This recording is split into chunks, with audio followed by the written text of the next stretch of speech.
আসসালামু আলাইকুম সকলকে। আশা করি সবাই অনেক বেশি ভালো আছেন। তো আজকে আমি আপনাদের সাথে এমন একটি গল্প শেয়ার করব, যেটা হচ্ছে একটা পিচ্ছি ইঁদুরের গল্প। তো গল্পটি হচ্ছে এরকম, একবার একটা পিচ্ছি ইঁদুরের বা একটা রোগাসোগা ইঁদুরের খুব খিদে পেয়েছে। তো তখন সে এদিকে ওদিক ছুটতে লাগলো, এদিকে যাচ্ছে ওইদিকে যাচ্ছে খাবারের জন্য আর কি। কিন্তু সে এত খোঁজাখুঁজির পরও খাবার পেল না। তখন সে একটা বড় বস্তা দেখতে পেল এবং বস্তার ভিতরে একটা ছোট ফুটা দেখতে পেল। এতটাই ছোট ছিল যে তার এই চিকন শরীর নিয়েও তার ঢুকতে কষ্ট হচ্ছে। তখন সে অনেক কষ্ট করে যাই হোক ওটার ভেতর ঢুকে গেল। যখন সে ঢুকলো তখন সে অনেক দামি দামি খাবার দেখতে পেলো, দামি বলতে তার জন্য দামি আর কি। চিজ বা পনির বা চিড়া মুড়ি এই ধরনের টাইপের অনেকগুলো খাবার দেখতে পেলো আর কি।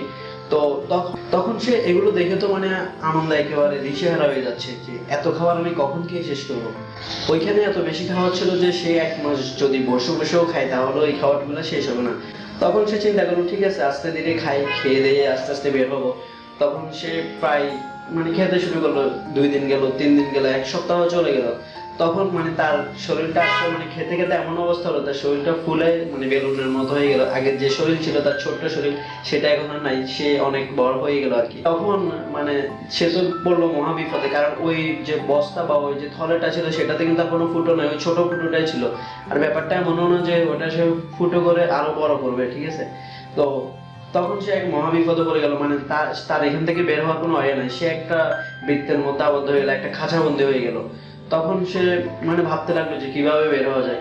সে চিন্তা করলো, ঠিক আছে আমি আরো কয়েকদিন ভাবি, তারপর আস্তে আস্তে বের হবো আর কি।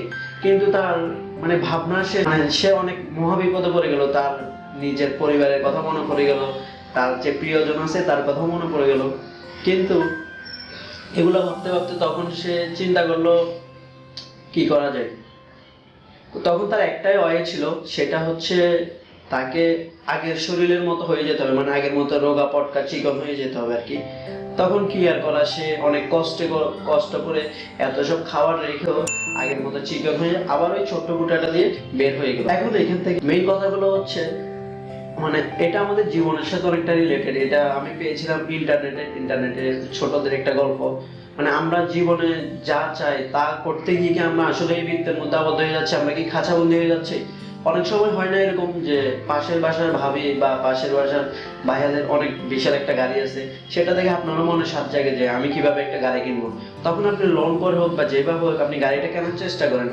কিন্তু আপনি কি একবারও ভেবে দেখেছেন ওই গাড়িটা কিনতে আপনার যে লোন খরচ হয়েছে বা ওই লোনটা পরিশোধ করতে গিয়ে আপনার কিন্তু অনেক কষ্ট হবে, ঠিক আছে। ওই লোনটা পরিশোধ করতে গিয়ে আমাদেরকে প্রচুর পরিশ্রম করতে হয়। আমরা আবারও বৃত্তবন্দী জীবনে আটকে যাই, খাঁচার মধ্যে আটকে যাই। সবসময় কাজ আর কাজ। আমাদের লাইফে আগে যে সুখ শান্তিটা ছিল সেটা এখন আর নেই।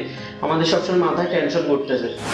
আবার আরেকটা কথা যদি বলি, আমরা যারা স্টুডেন্ট আছি তারা অনেক সময় ইউনিভার্সিটিতে ভর্তির সময় হয়তো আমি বাংলা নিয়ে পড়তে চেয়েছিলাম কিন্তু আমার এসে গেছে ইংলিশ, বা আমি ইঞ্জিনিয়ারিং পড়তে চেয়েছিলাম আমার অন্য একটা সাবজেক্ট চলে আসছে।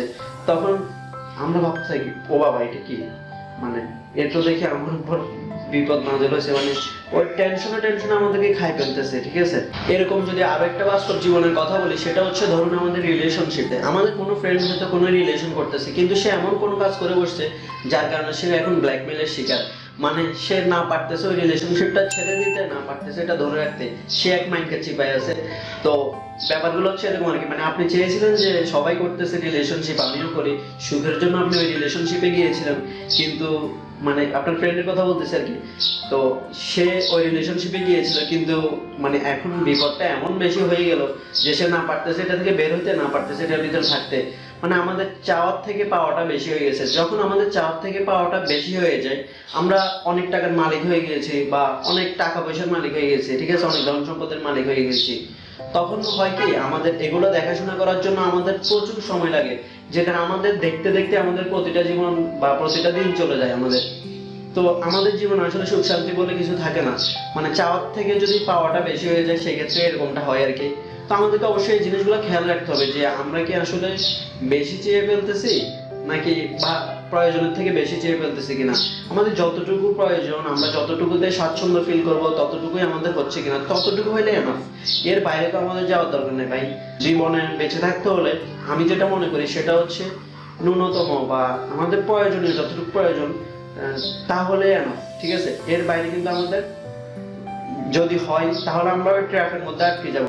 তো আমরা এটা বলতে পারি যে ওই পিচ্ছি ইঁদুরের মতো আমরা কখনো মানে এমন কোনো জায়গায় ঢুকে যাব না যেটা আমাদেরকে আবদ্ধ করে ফেলবে, চারদিক থেকে আটকে ফেলবে। তো ভালো থাকবেন সবাই। গল্পটি ভালো লাগলে আমার চ্যানেলটি সাবস্ক্রাইব করে দেবেন। ধন্যবাদ সবাইকে।